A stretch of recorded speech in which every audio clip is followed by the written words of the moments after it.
जी प्यार से कहना धन्यवाद जी। इससे जीवन में एक वो भाव आना कि अपनी परिस्थिति को कोसने की ये जो इंसान की फितरत है, या अक्सर कुछ अपने हिसाब से नहीं तो इस परमात्मा को भी कोसा जाता है कि एक हमारे ही हिसाब से जीवन चलता रहे।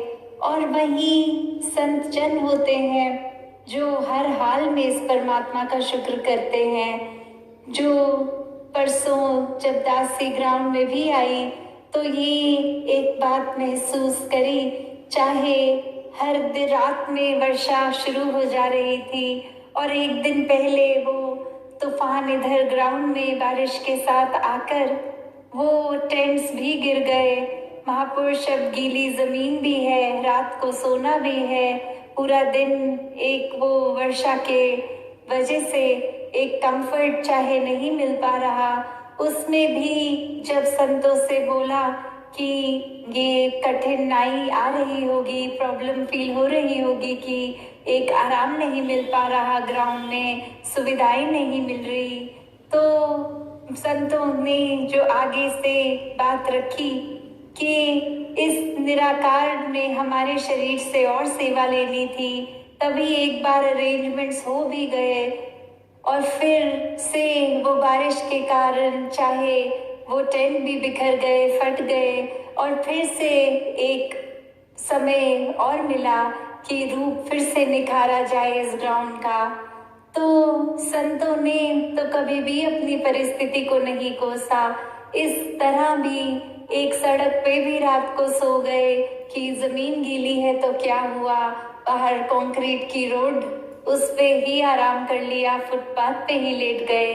तो बात वही कि हर समय भक्तों को एक वो भाव कभी भी इस परमपिता परमात्मा अल्लाह गॉड जिस नाम से भी जानना चाहें, उसके प्रति सिर्फ और सिर्फ एक सत्कार का ही भाव रहता है, ये जानते हुए कि ये कभी कुछ गलत नहीं कर सकता। एक हमारी ही सोच है जो कभी एक जीवन में कोई चीज मिलने के लिए अगर लग रहा है कि स्ट्रगल है और मन में इच्छा है, तो वो एक अपने दिमाग में बना लेते हैं कि ये व्यक्ति मिल जाए तो जीवन खुशहाल हो जाएगा, ये वस्तु मिल जाए तो जीवन अच्छी हो जाएगा, और कोई सामान, कोई घर, किसी तरह से भी एक दिमाग में बना लेते हैं कि अभी हमारा जीवन अच्छा नहीं है, खुशी नहीं है, क्योंकि कोई चीज़ मिसिंग है।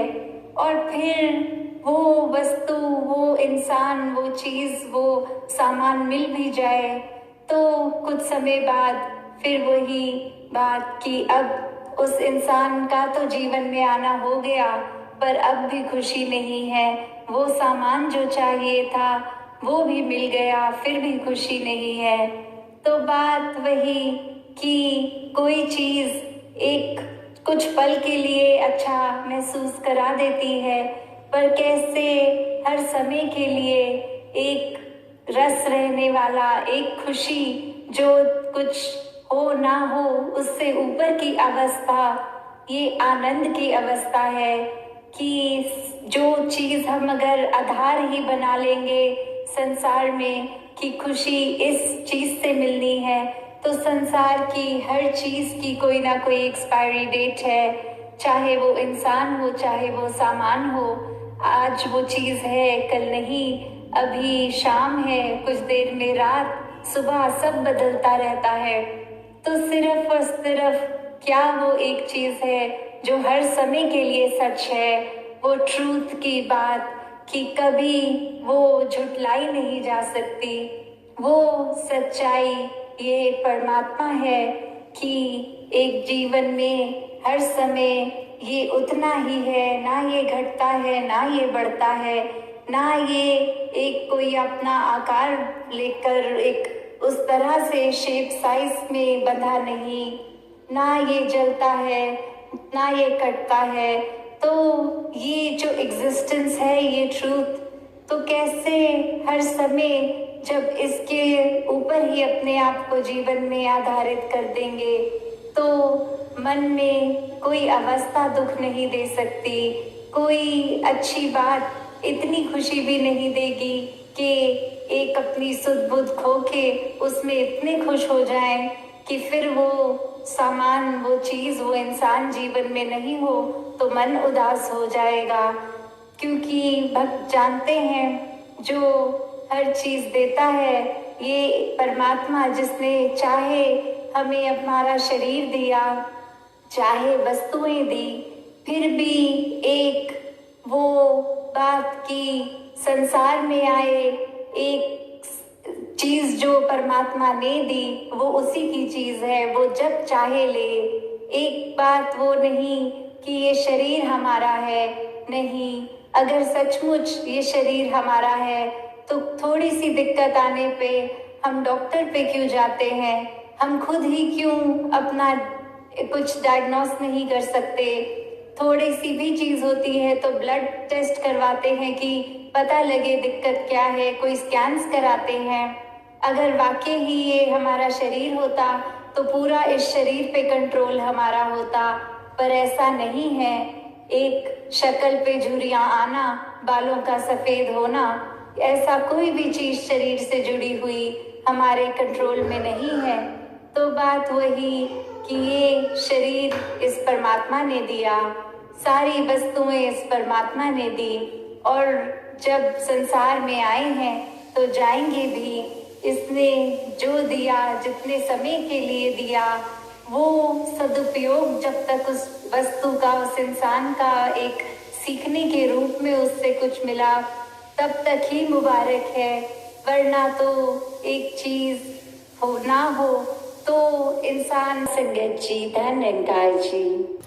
सात संगत जी, प्यार से कहना धन्यकार जी। सात संगत जी, दासी एक कहानी आप जी के चरणों में रखने जा रही है। सात संगत जी, कृपा करना।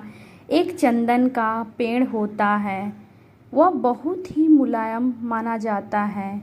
उसके आसपास जितने भी पेड़ होते हैं वे सब भी चंदन की सुगंधि में रंगे जाते हैं।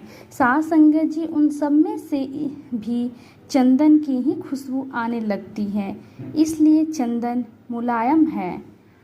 परंतु चंदन से भी ऊंचे बांस के पेड़ होते हैं जिनमें कोई खुशबू नहीं होती और न ही कोई गुण। सात संगत जी, यदि बहुत सारे बांस के पौधे एक जगह हो तो हवा के चलने पर वे आपस में रगड़कर आग लगा देते हैं और देखते ही देखते सब राख हो जाता है। सात संगत जी, अब हम सोचें कि हमें किसकी भांति व्यवहार करना है, चंदन की भांति अथवा बांस की भांति। सात संगत जी, यह निर्णय अब हमारे हाथ में है कि हमें किस प्रकार का जीवन व्यतीत करना है। सात संगत जी, ऐसा जीवन कि लोग याद करें, हमारी अनुपस्थिति उन्हें खटके, न कि हमारी उपस्थिति। सात संगत जी, तभी हम अच्छे इंसान और अच्छे नागरिक बन पाएंगे। सात संगत जी, कभी भी चोरी न करें। अपनी मेहनत की कमाई की बहुत होती है। चोरी का धन, चाहे वो 1 रुपया हो अथवा लाखों रुपए, आपसे दुगने रुपए लेकर जाएंगे और आपको कभी फूलने फलने नहीं देंगे। सात संगत जी, प्यार से कहना धन्यकार जी।